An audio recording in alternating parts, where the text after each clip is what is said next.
बिस्मिल्लाहिर्रहमानिर्रहीम। तो इस वीडियो में हम देखेंगे कि अपने सर्किट के लिए हम किस तरह से रजिस्टर को चूज़ करेंगे।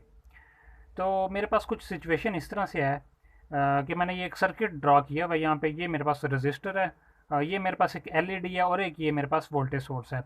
मैं बेसिकली अपनी एलईडी ऑन करना चाहता हूँ। अगर मैं आपको कुछ दिखाऊँ तो ये मेरे पास कुछ एलईडीज़ हैं और मैं ये अपनी एलईडीज़ चलाना चाहता हूँ। और मेरे पास 3.5 वोल्टेज का एक ये सेल मौजूद है।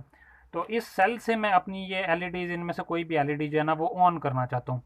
अगर मैं इस एलईडी को डायरेक्ट इस सेल के साथ लगाऊंगा, एक्सपोज करूंगा, तो ये एलईडीज़ जल जाएंगी क्योंकि 3.5 वोल्ट जो है बहुत ज़्यादा करंट प्रोड्यूस करेगा इन एलईडीज़ के लिए। और फिर ये एलईडीज़ जल जाएंगी अगर मैं डायरेक्ट इनको लगाता हूँ। तो मुझे लाजमी यहाँ पे करंट लिमिटिंग रेजिस्टेंस कोई ना कोई लगानी पड़ेगी ताकि मेरी एलईडी महफूज रहे और ये जले ना। तो आम तौर पे जो किसी भी एक नॉर्मल कॉमन एक एलईडी हमारे पास हो तो उसको उसके लिए जो सेफ करंट माना जाता है वो 20 मिली एम्पेयर माना जाता है। तो मेरे पास 3.5 वोल्टेज है, वोल्टेज का सेल है और मुझे करंट चाहिए 20 मिली एम्पेयर जो कि 0.020 एम्पेयर के बराबर होता है। तो इतना मुझे करंट चाहिए, इतने मेरे पास वोल्टेज हैं। तो मुझे अब फाइंड करनी है रेजिस्टेंस कि कितनी कितनी वैल्यू का रजिस्टर मुझे लगाना पड़ेगा और फिर जो है ना मेरा ये सर्किट सेफली चलता रहेगा। तो मैं ओहम लॉ यूज़ करूँगा, V equals to I R. और यहाँ से R की वैल्यू मैं अगर निकालूँ तो V ओवर I आ जाएगा। V की वैल्यू मैं 3.5 रखूँ और I की वैल्यू 0.020 रखूँ तो मेरे पास R की वैल्यू 175 ओहम आ जाएगी। मतलब 175 ओहम का रजिस्टर अगर मैं यूज़ करूँ तो ये मेरा सर्किट सेफली चलता रहेगा और मेरी एलईडी भी महफूज रहेगी और जो है ना ये सेफली सर्किट चलता रहेगा। तो क्या इतनी कैलकुलेशन काफ़ी होगी पता करने के लिए कि कौन सा रजिस्टर आपने यूज़ करना है? मतलब आपको ये पता चल गया कि 175 ओहम का रजिस्टर आपने लगाना है, तो क्या इतना काफ़ी होगा? और नहीं। ठीक है, आगे देखते हैं, इसको पावर फाइंड करते हैं कि इस सर्किट की पावर क्या है। तो पावर हमारे पास जो फार्मूला है, किसी भी रजिस्टर के थ्रू कोई पावर डिसिपेट हो रही है तो उसका फार्मूला हमारे पास P इक्वल्स टू वी आई है। तो V हमारे पास वोल्टेज है 3.5 वोल्ट और इसको मैं मल्टीप्लाई कर दूं, मेरे पास जो करंट है 0.020 उसको मल्टीप्लाई करूं तो मेरे पास आ जाएगा 0.07 वाट। तो ये इसकी पावर आ गई इस रजिस्टर की। अब ये मेरे पास पावर आ गई। अब थोड़ा सा सर्किट को अगर मैं चेंज करूं ताकि आपको थोड़ा सा एक डिफरेंस पता चल सके। अब मैंने सर्किट को तक कर दिया थोड़ा सा चेंज। अब मेरे पास 220 वोल्टेज है और करंट मुझे चाहिए 1.25 एम्पेयर। और ये मेरे पास एक बड़ा बल्ब, काफ़ी बड़ा बल्ब जो आमतौर पे हम यूज़ करते हैं जब किसी भी कोई बड़ा टेंट लगा हो तो उसके दरमियान में जो हम एक झूमर यूज़ करते हैं उसको इतना करंट चाहिए होता है 1.25 एम्पेयर का। तो अब मैंने इसको ड्राइव करना है, इसको चलाना है। मेरे पास घर घर में जितने वोल्टेज आते हैं 220 वोल्ट मेरे पास वो हैं और करंट मुझे इतना चाहिए अपना वो झूमर चलाने के लिए, अपना वो बड़ा बल्ब चलाने के लिए। अब देखते हैं अब रजिस्टर मुझे कितनी वैल्यू का चाहिए।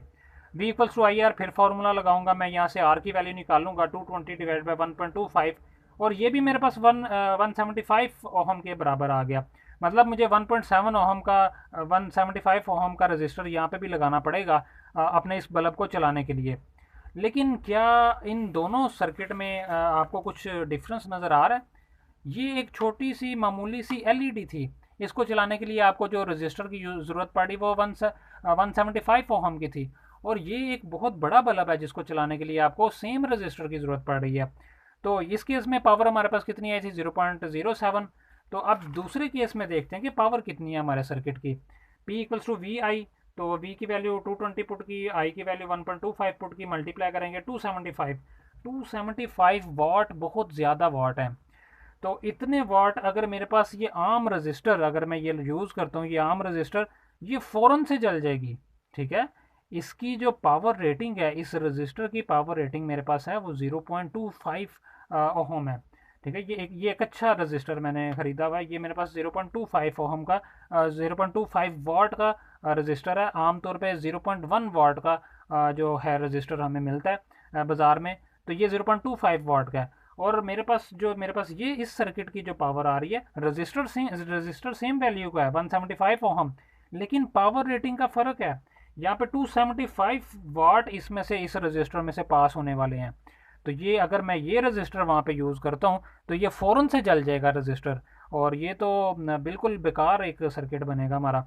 लेकिन इसके मुकाबले में अगर यहाँ पे मैं देखूँ तो मेरे पास अगर रजिस्टर की पावर रेटिंग 0.25 है तो फिर यहाँ पे मेरे पास पावर है 0.07, तो ये मेरी पावर रेटिंग के अंडर है। 0.25 काफ़ी ज़्यादा है 0.07 से। तो यहाँ पे अगर मैं ये रजिस्टर लगाता हूँ तो ये सेफली चलता रहेगा, और जो मेरा जो रजिस्टर है उसको भी नुकसान नहीं होगा और एलईडी को भी नुकसान नहीं होगा, और करंट जो है लिमिटेड रहेगा और 0.020 से एक्सीड नहीं करेगा। तो ये आपको ध्यान रखना पड़ेगा जब भी आप सर्किट के अंदर रजिस्टर यूज़ करेंगे। तो दो चीज़ें आपको कैलकुलेट करनी है, एक तो आपने पता लगाना है कि कितने ओहम का रजिस्टर, और दूसरा ये आपने पता लगाना है कि आपको पावर कितनी चाहिए सर्किट के अंदर, कितनी पावर आपने वहाँ से पास करनी है उस रजिस्टर के अक्रॉस, उस रजिस्टर के थ्रू कितनी पावर डिसिपेट होने वाली है। तो ये दोनों चीज़ें आपको देखनी पड़ेंगी। और यहाँ पे जो मुझे रजिस्टर यूज़ करना पड़ेगा वो ऑब्वियसली 275 वाट से ज़्यादा वैल्यू की पावर रेटिंग रखने वाला रजिस्टर मैं लूँगा, वो यहाँ पे यूज़ करूँगा, तभी मेरा ये सर्किट जो है सेफली चलेगा, अदरवाइज़ मेरा रजिस्टर जल जाएगा। तो ये एक छोटा सा था, मैंने आपको बताया कि किस तरह से आप चूज़ कर सकते हैं रजिस्टर सर्किट के अंदर। आमतौर पे हमें यही पता होता है कि बस यहाँ से V = IR लगाया, हमें पता चल गया इतनी रजिस्टर का हमने इतनी रेजिस्टेंस का हमने रजिस्टर यूज़ करना है। हमें पावर हम कैलकुलेट नहीं करते, लेकिन ये बहुत इंपॉर्टेंट फैक्टर है सर्किट के अंदर रजिस्टर लगाने के लिए, करंट लिमिटिंग रजिस्टर लगाने के लिए ये बहुत इंपॉर्टेंट फैक्टर है। तो इंशाल्लाह नेक्स्ट वीडियो में हम अब रजिस्टर के पैरेलल और सीरीज़ कम्बिनेशन के ऊपर बात करेंगे, और फिर जो है हम अपने नेटवर्क थ्योरम की तरफ प्रोसीड करेंगे इंशाल्लाह।